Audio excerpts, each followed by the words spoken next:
thing, and it really is very, very pleasant. It is very relaxing as well.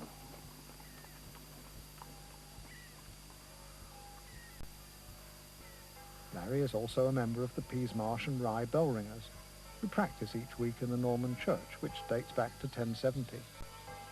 On a winter evening, the sounds of their bells echo across the marshland.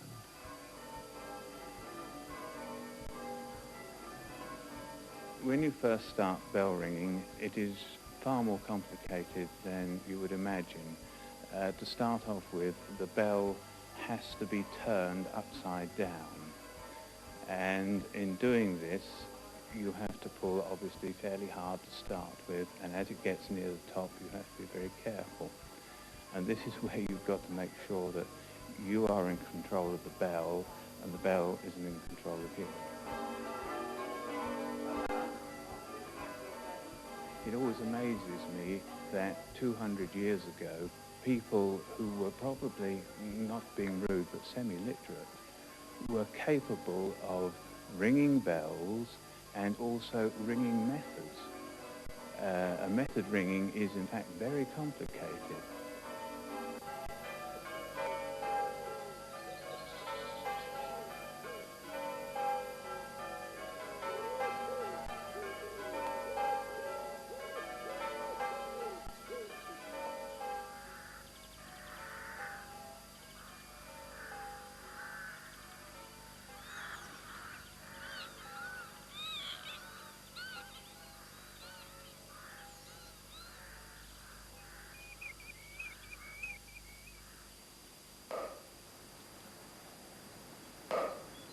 Keith Funnell is a keen darts player in one of Rye's pub teams.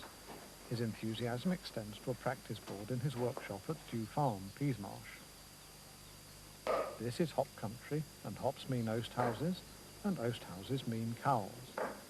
Those strange white caps on the pointed roofs.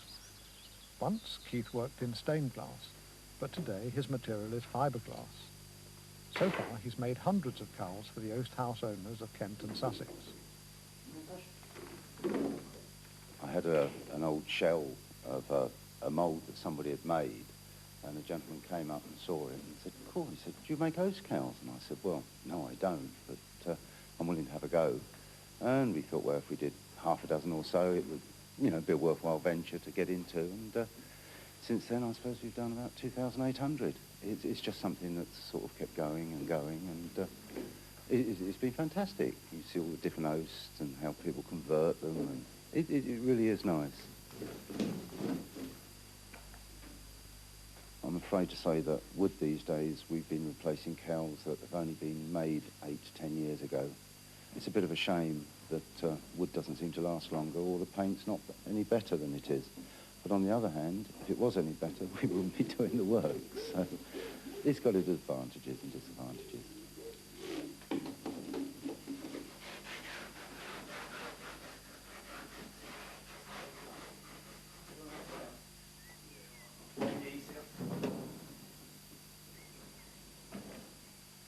The lifespan of fiberglass is somewhere around 300 years, so we've been informed. So slowly but surely we are doing ourselves out of work. But we still get the jobs to go back and clean them and re-grease them. So I think we're about halfway through them so far. So we've still got a long time to go.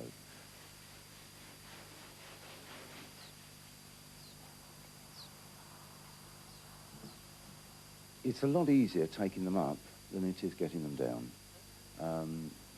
The cowl splits into three: the pole, the cowl shell and the vane. So the pole goes up first and we slot that in. Then Glenn and myself take the cowl up, lifts it off my shoulders, hooks it onto the pole and bolts it up. And then we take the vane up, that all slots in, and then we bolt that together. We can't do it in the wind because we're not hang gliding off the tops with them, so it has to be a nice day, yes.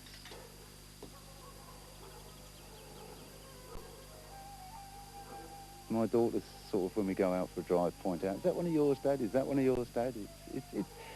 It's nice, actually, to leave something, if you know what I mean. Something that you've done that's going to last. Yeah, okay, mate.